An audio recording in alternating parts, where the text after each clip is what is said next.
गोरखपुर के चौरी चौरा इलाके के शिवपुर चकदहा गांव में पूनम व उसकी बेटी अनुष्का की हत्या के मामले की गुत्थी अभी सुलझती नहीं दिख रही है।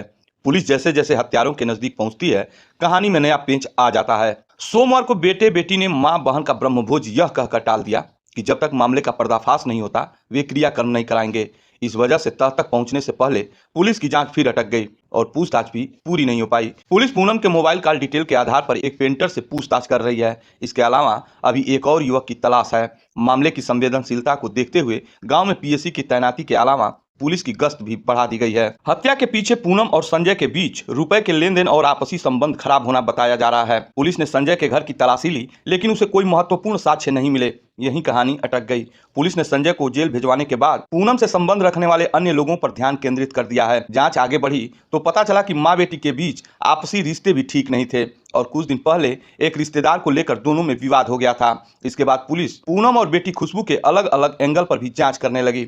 हत्या के 5वें दिन पूनम का मोबाइल घर के पास एक खेत में मिला। पुलिस ने मोबाइल नंबर की सीडीआर निकाली। इससे पता चला कि बगल के टोले के रहने वाले एक युवक से पूनम की लंबी बातचीत हुई है। जब इस युवक की छानबीन शुरू हुई तो पता लगा कि घटना के 2-3 दिन बाद से ही वह लापता है। इसके मोबाइल का टावर लोकेशन चेक किया गया तो पता चला युवक अचानक बंगलुरु पहुंच गया। पेंट पॉलिश का काम करने लगा। पहले भी वह बंगलुरु में यही काम कर रहा था, लेकिन कुछ दिन पहले उसका पत्नी से विवाद शुरू हो गया। पत्नी 2 बच्चियों को पेंटर के पास छोड़कर कहीं चली गई। इसके बाद से ही इस पेंटर का पूनम के घर आना जाना बढ़ गया था। अब अचानक उसके लापता होने पर संदेह का दायरा और बढ़ा तो पुलिस टीम बेंगलोर गई। उसे पूछताछ के बाद साथ लेकर लौटी। चर्चा है कि पुलिस को उसके घर से कोई धारदार हथियार भी मिला है।